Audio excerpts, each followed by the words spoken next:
So hello guys हामीले कुनै पनि तरकारी पकाउँदाखेरि थोरै तरकारीको पानी चुहियो भने अनि धेरै ठुलो आवाज साउन्ड आउँछ धुर्र गर्छ र आज हामी त्यही हेर्नेवाला छौँ। आज सुरुमा हामी तातो पानीमा आइस वाटर हालेर चेक गर्नेवाला छौँ। त्यसपछि अनि फेरि अनि अर्को पटकमा बोइलमा अनि आइस वाटर हालेर ट्राई गर्नेवाला छौँ कस्तो विस्फोट हुन्छ भनेर। र अब हामी भिडियो स्टार्ट गरौँ। सबै पानी त अब उम्लिसकेको छ। अब हामी आइस वाटर रेडी पार्छौँ।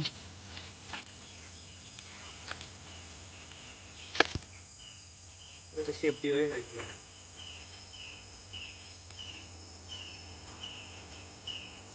गाइस, गरम भएको छ आइस वाटर।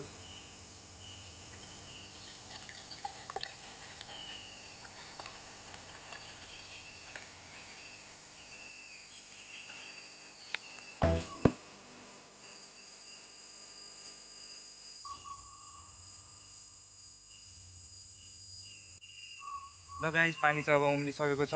अब हामी आइस वाटर हाल्छौँ। र गाइस, हामीले यो पहिले पुरा सेफ्टीको साथमा गरेर पुग्छौँ। अब हेर्नेछौँ के हुने रहेछ योमा। ल अब हामी योमा हाल्दैछौँ है।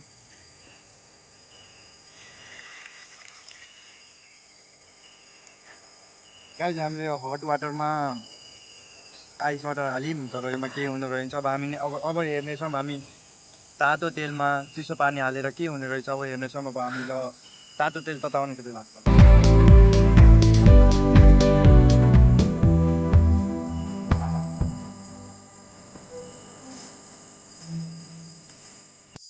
अब चाहिँ हामी तेल पकाउन रेडी पारिसकेको छौँ। देख्न सक्नुहुन्छ तेल देख्न सक्नुहुन्छ। अब केही बेरमा तात्तिन्छ।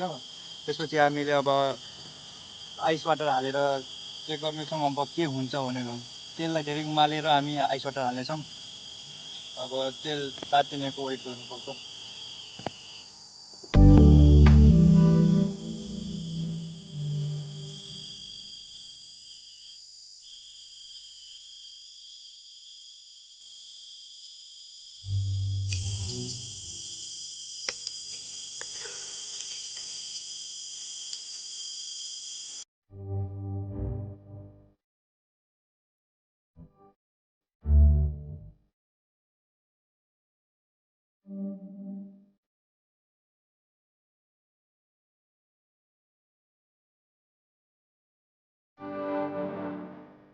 गाइस, तेल त अब तातिसक्यो। अब हामी आइस वाटर हालेर योमा हाल्नेछौँ के हुने रहेछ। अघि पानीमा भिराइहाल्दैछ क्या अब थोरै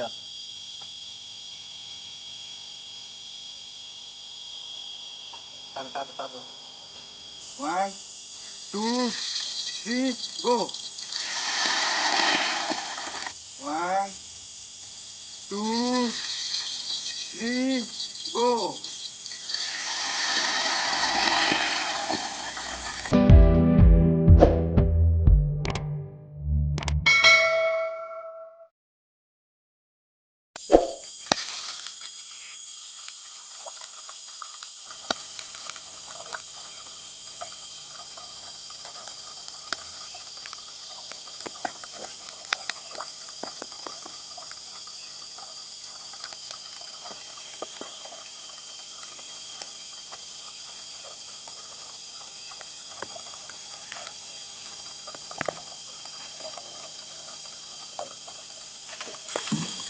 र गाइस, हाम्रो तेल चाहिँ अलि उम्लेको थिएन। तातो तातो जस्तो चाहिँ उम्लेको थिएन। त्यसैले ठुलो विस्फोट भएन।